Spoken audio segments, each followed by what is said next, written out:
find data about the ratio of omega-6s and 3s in butter in 1960, which is a reasonably good ratio. Butter wasn't such a bad food in Normandy when I was growing up. Pork, beef, eggs, and this is in 2000. The butter has become a pro-inflammatory food. The worst offender are eggs. Eggs on my Normandy farm when I was a kid were a health food, filled with omega-3 fatty acids, essential for the development of the brain of children. And my grandmother kept me eating these eggs.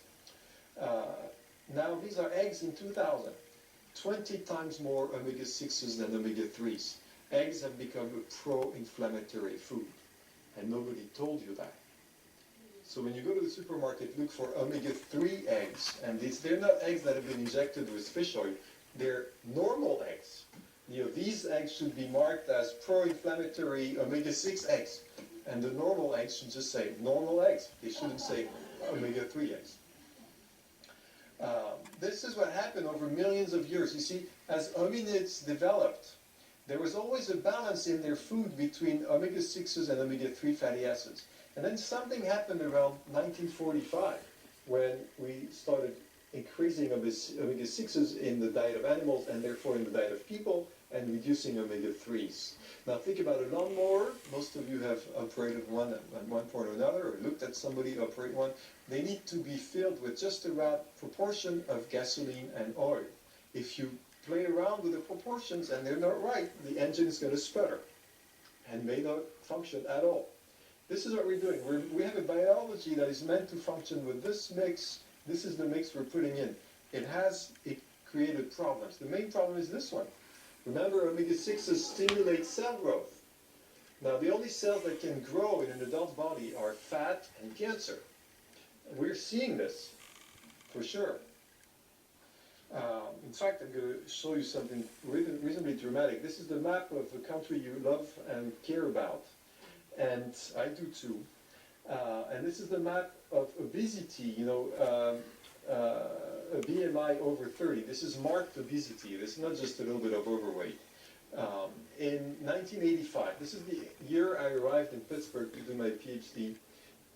Pittsburgh's right here. People looked normal in Pittsburgh in 1985. This is the map in 1985. Some states had less than 10% obesity. Some had already between 10 and 14% obesity, darker blue. And then this is what we did to ourselves that I want you to take a look at. 1986, 1987, 1988, 1989, 1990, 1991, 1992.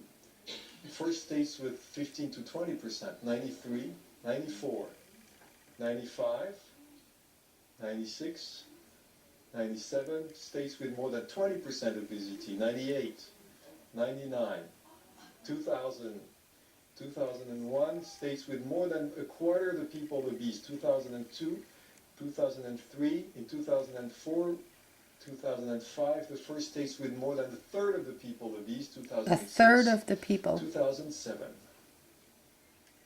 And this only goes to 2007. Remember, obesity is one of the leading risk factors for cancer.